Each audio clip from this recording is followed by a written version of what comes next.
अस्सलाम वालेकुम ख़वातीन हज़रात, मैं प्रोफेसर अजीज़ुर रहमान एक और वीडियो के साथ, ये भी ब्लड प्रेशर से ही रिलेटेड है। लास्ट वीडियो में मैंने जिक्र किया था ब्लड प्रेशर की जो वजूहात हैं, कॉजेज़, उसमें ये जिक्र किया था कि जो ज़्यादातर लोग हैं 90-95% लोग, उनमें तो होता है जिसको बोलते हैं एसेंशियल हाइपरटेंशन, जिनकी कोई इस तरह की वजह नहीं होती कि जिस पे उंगली रख के एक बताई जा सके, मल्टीपल होती है, मल्टी फैक्टोरियल उसको बोलते हैं। लेकिन उसमें मैंने जिक्र किया था कुछ लोगों में 5 से 10% लोगों में ब्लड प्रेशर सानवी होता है, सेकेंडरी होता है किसी और बीमारी की वजह से। नौ आज हम इसका जिक्र करेंगे सानवी ब्लड प्रेशर, जो ये क्या चीज़ है। अच्छा, एक तो ये देखा जाए तो ये सिर्फ 5 से 10% लोगों में है, इसलिए मुमकिन आप समझें ये कोई इतनी अहम चीज़ ना हुई, क्योंकि इसमें तो 5 से 10% लोग हैं, तो इसका तो मेजॉरिटी से नहीं तो लगता, इसलिए इसका जिक्र कोई इतना ज़रूरी नहीं। लेकिन मैं समझता हूँ ख़ास तौर पे डॉक्टरी नुक्ता नज़र से ये ज़रूरी है कि इस कैटेगरी को भी प्रॉपर्ली आइडेंटिफाई किया जाए, रिकग्नाइज किया जाए और इसको एड्रेस किया जाए। वजह क्या है? बेशक ये 5 से 10% लोग हैं, लेकिन इनमें दो तरीके से ये इंपॉर्टेंट है ये कंडीशन। एक तो ये है कि ये चूंकि ब्लड प्रेशर तो एक किस्म का सिम्टम के तौर पे आया, असल बीमारी तो कोई और है। अगर हम इसका सिर्फ ब्लड प्रेशर पे ही कंट्रोल रखेंगे, फिर असल बीमारी तो अनट्रीटेड रहेगी ना, तो वो तो फिर उसकी अपनी कॉम्प्लिकेशन होएंगी। इसका मतलब है ये ज़रूरी है कि ये पहचाना जाए कि अगर नीचे बीमारी क्या है, पीछे इसके बैकग्राउंड में क्या बीमारी है। एक तो ये इंपॉर्टेंट है इसकी बात। दूसरी ये है कि जो एसेंशियल ब्लड प्रेशर है, हाइपरटेंशन, मैंने पिछले दफ़ा जिक्र किया था, उसमें ट्रीटमेंट है लाइफ लॉन्ग, सारी ज़िंदगी आमतौर पे अद्वियात का इस्तेमाल करना पड़ता है। लेकिन ये सानवी जो सेकेंडरी हाइपरटेंशन है, ये एक ऐसी कैफियत है जिसमें इस चीज़ का इम्कान हो सकता है कि आपका ब्लड प्रेशर मुश्किल क्योर हो जाए। तो ये एक बहुत बड़ी अट्रैक्शन है। तो इसलिए इस स्मॉल कैटेगरी को हम रिकग्नाइज करना चाहते हैं, डायग्नोज करना चाहते हैं। एक तो कैसे हमें शक पड़ता है, चूंकि मेजॉरिटी में तो कोई वजह नहीं होती, तो कैसे शक पड़ता है? अगर किसी बंदे को ब्लड प्रेशर जो है बहुत यंग एज में हो जाए या बहुत लेट एज में जाके हो जाए, या ब्लड प्रेशर बहुत ज़्यादा हो जाए, या ब्लड प्रेशर दवाइयों से कंट्रोल ना हो रहा हो, या ब्लड प्रेशर के साथ और अलामात हैं जो कि नॉर्मल ब्लड प्रेशर में ना आती हों, तो इन वजूहात से हमें थोड़ा सा शक पड़ता है।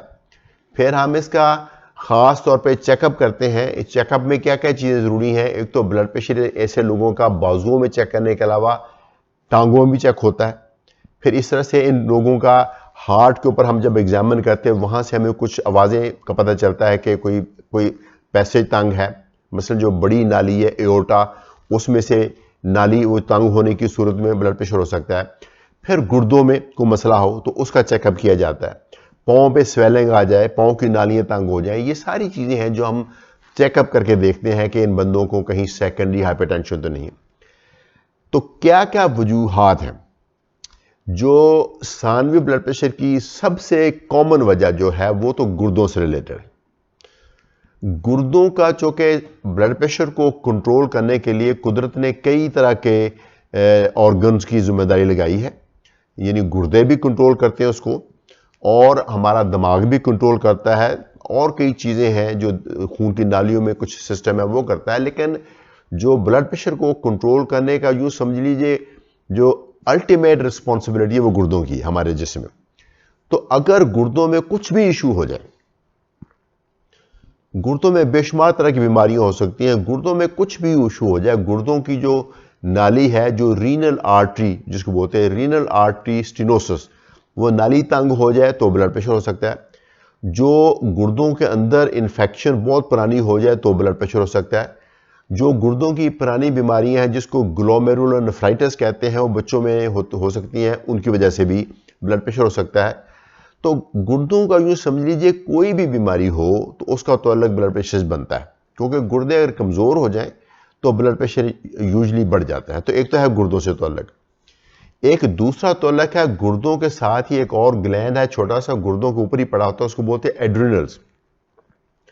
उसका उर्दू में कोई नाम नहीं है मेरे ख्याल से, मुझे एटलीस्ट नहीं पता उसका नाम कोई। तो एड्रिनल्स में अंदर कोई मसला हो जाए, वो एड्रिनल्स के अंदर कोई ट्यूमर आ जाए, या वो एड्रिनल अपने साइज से बड़े हो जाएं, तो वो कुछ हार्मोन बनाते हैं, एल्डोस्टेरोन या कैटेकोलामीन या स्टीरॉयड्स, ग्लूकोकॉर्टिकॉइड्स, मिनरलोकॉर्टिकॉइड, जो उनके टेक्निकल नाम्स हैं, वो कुछ इस तरह के हार्मोन बनाते हैं जिनका काम यह है कि वो खून की नालियों को जकड़ देते हैं, जिससे में पानी और नमक की मिकदार बढ़ा देते हैं और ब्लड प्रेशर बढ़ जाता है।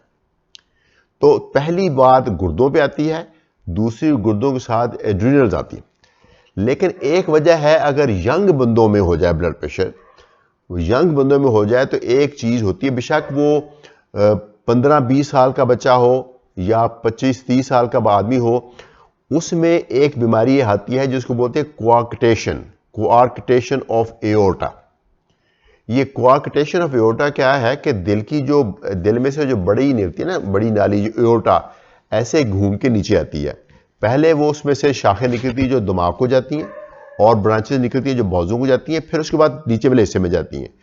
तो जब खून की नालियां ऊपर वाले जिस्म को निकल चुकी होती हैं लेकिन अभी नीचे वाला नहीं गया होता, तो बीच में किंक आ जाता है, जेनेटिक कंजेरिटल होता है, पैदाइश के वक्त होता है, लेकिन इसका इजहार जाके लेट होता है। तो जब हम ब्लड प्रेशर बाजू में चेक करते हैं तो बहुत ज्यादा होता है, लेकिन जब हम इसका पाँव में, टांगों में ब्लड प्रेशर चेक करें तो कम होता है।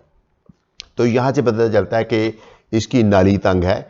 तो नाली तंग हो जाने की सूरत में फिर चूंकि उसका ब्लड प्रेशर, उसका क्योर मुमकिन है, उसको हम ऑपरेट करते हैं। अगर किडनी की आर्टरी तंग हो तो उसको भी ऑपरेट करके ठीक किया जा सकता है, या बैलून से खोला जा सकता है। ये भी है, इसको भी बैलून के साथ खोला जा सकता है, इसमें भी स्टंट डाल सकता है, या इसको ऑपरेट किया जाता है। इसके अलावा बॉडी में और कई तरह के हार्मोन्स हैं जिनकी ज्यादती से या जिनकी कमी से ब्लड प्रेशर हो सकता है। थायराइड ग्लैंड आपने सुना होगा, थायराइड ग्लैंड का अगर थायराइड ग्लैंड ज्यादा काम करे तो भी ब्लड प्रेशर बढ़ जाता है। इसमें यूजुअली ऊपर वाला ब्लड प्रेशर बढ़ता है, और थायराइड ग्लैंड अगर सही काम नहीं कर रहा तो भी ब्लड प्रेशर बढ़ जाता है, इसमें यूजुअली नीचे वाला बढ़ जाता है। आमतौर पर मैंने देखा है कि थायराइड के साथ उन लोगों का ब्लड प्रेशर बढ़ता है जिनको पहले भी होने वाला था। फिर थायराइड के साथ एक और ग्लैंड है जिसको बोलते हैं पैराथायराइड। पैराथायराइड ग्लैंड जो होता है उसके साथ भी ब्लड प्रेशर बढ़ जाता है। फिर हमारे जो दिमाग के नीचे पिट्यूटरी ग्लैंड है, उसके अंदर कुछ खराबी आ जाए, ग्रोथ हार्मोन बढ़ जाए, उसके नतीजे में एक्रोमेगैली हो जाती है, जाइगेंटिज्म एक बीमारी है, उसमें भी ब्लड प्रेशर बढ़ जाता है। तो ये सारी, अच्छा फिर कई तरह की कैंसर जो है, वो लंग कैंसर हो या किसी जगह भी कैंसर हो, तो वो हालांकि वो कैंसर तो एक एबनॉर्मल ग्रोथ है, लेकिन कई दफ़ा कैंसर ऐसे होते हैं उनके अंदर कुछ हार्मोन बनाने की एबिलिटी होती है, तो वो इस तरह की चीज़ें बनानी शुरू कर देते हैं जिससे ब्लड प्रेशर आपका बढ़ सकता है। तो ये सारी चीज़ें हैं जो कि सेकेंडरी हाइपरटेंशन का बायस बन सकती हैं। मैंने शुरू में अर्ज़ किया था कि सेकेंडरी हाइपरटेंशन आमतौर पे 5 से 10% लोगों में होती है, बाकी तमाम लोगों में जो ब्लड प्रेशर है वो एसेंशियल हाइपरटेंशन है। दोनों सूरतों में ब्लड प्रेशर का इलाज तो होगा ही होगा, लेकिन जो सेकेंडरी हाइपरटेंशन है उसमें यकीनन हमें 1 स्टेप, 2 स्टेप, 3 स्टेप आगे जाके बीमारी को आइडेंटिफाई करना होता है। बीमारी को जब आइडेंटिफाई कर लेते हैं फिर उसको क्योर होता है। तो ये हमें एक जो तरीका है, तो मैंने बताया ना पूरा चेकअप, एक ये होता है कि जब ब्लड प्रेशर हम फर्स्ट टाइम तशखीस करते हैं तो उसके कुछ टेस्ट कराते हैं, ये देखने के लिए कि कहीं ब्लड प्रेशर कोई सानवी तो नहीं, या कहीं ब्लड प्रेशर ने कोई और डैमेज तो नहीं कर दिया, या कई दफ़ा ब्लड प्रेशर की दवाई सेलेक्ट करने के लिए हमें हेल्प मिल जाती है उस बंदे के टेस्ट करा के। तो उन टेस्टों में कई दफ़ा पता चल जाता है। मसलन एक चीज़ है पोटेशियम।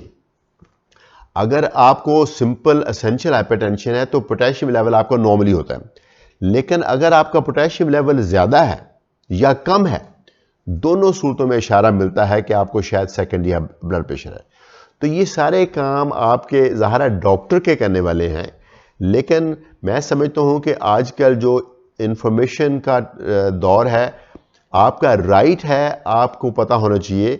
तो ये आपका राइट है जो मैं आपको कोशिश कर रहा हूँ कि आपको समझ आ जाए। तो ब्लड प्रेशर अगर आपको है, तो अगर आपका सही नहीं कंट्रोल हो रहा है तो आपको ब्लड प्रेशर की बहुत सारे अलामात हैं, तो आप खुद अपने डॉक्टर को सजेस्ट कर सकते हैं कि कहीं मुझे वो सेकेंडरी या सानवी ब्लड प्रेशर तो नहीं, क्या उसके टेस्टों की देने ज़रूरत नहीं। अगर हो सकता है डॉक्टर के जहन से ये बात मिस हो गई हो, डॉक्टर भी इंसान है, हो सकता है मिस हो गई हो सकता है वो आपकी बात पे, आपके प्रोम करने पे वो फिर इस चीज़ को कंसिडर करे और फिर वो ब्लड प्रेशर की वजह असर ढूंढ के उसको क्योर किया जा सके।